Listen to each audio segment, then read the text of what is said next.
Here's your Farm and Ranch Report from the Montana Ag Network. Welcome back for today's Farm and Ranch News. Well, across the countryside, we all know that there are many factors impacting the cattle market as of late.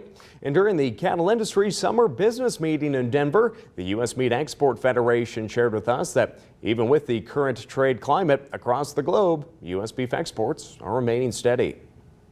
The results for the first 5 months of this year are pretty darn good. I mean, we had a record last year, $8.3 billion in sales export globally, which was an all-time record by far. And we're flat or even with that pace this year. So I think we're pretty happy with that, all things considered. That being said, there's a lot of upside. I mean, if we can, there's nothing more important than Japan to the U.S. beef industry, $2.1 billion in sales to Japan, #1 market by far. We need to have a Japan ag agreement, and there's some momentum here recently, so we're very excited about that. A U.S.-Japan trade deal could be announced in the coming weeks. As for China, U.S. beef regained access to that market in 2017. Even with duties on U.S. beef at 37% in the ongoing trade war, Chinese consumers want U.S. beef. I think the upside is way bigger than the downside when it comes to China for U.S. beef. And there is a rather significant segment of the population that can afford our products. And our product is not the cheapest product, nor do we want it to be, but it is the highest quality product. And so that's why I say the upside, there's a lot of it. The downside of this whole discussion is I think there's a lot of moving parts with China, and a lot of them have nothing to do with agriculture. So this is the frustrating thing. China is home to the largest hog herd in the world and to date has lost an estimated 40% of its hog herd due to African swine fever.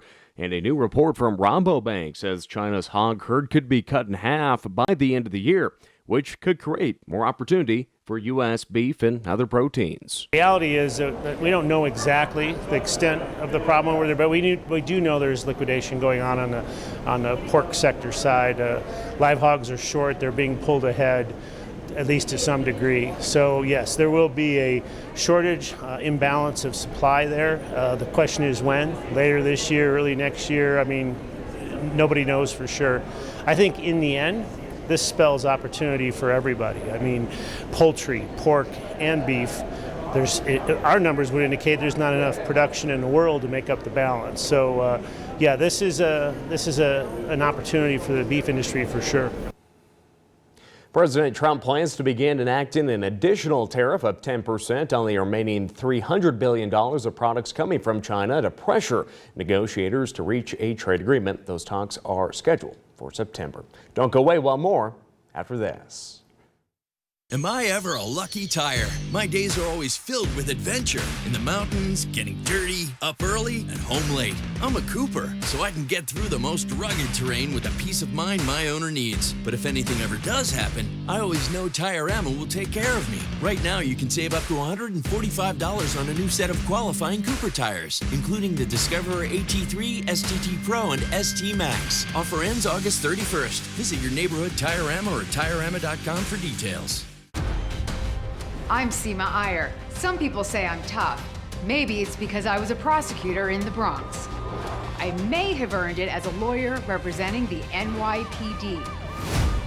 Or it's because of my expertise in forensic science. Sure, some people call me tough, but on Court TV, they call me the Queen of Crime. The all-new Court TV. On KTGF, Channel 50.3.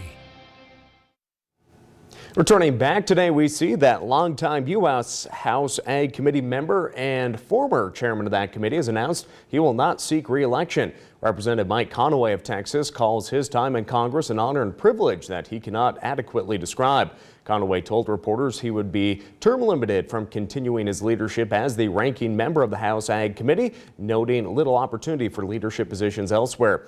Given the situation, he called it the perfect time for transition. During his chairmanship, Conaway led the House Ag Committee in crafting the 2018 Farm Bill and, of course, has chaired the House Ethics Committee previously as well. Well, that's all the time we have for today's Farm Ranch News. Have a great day.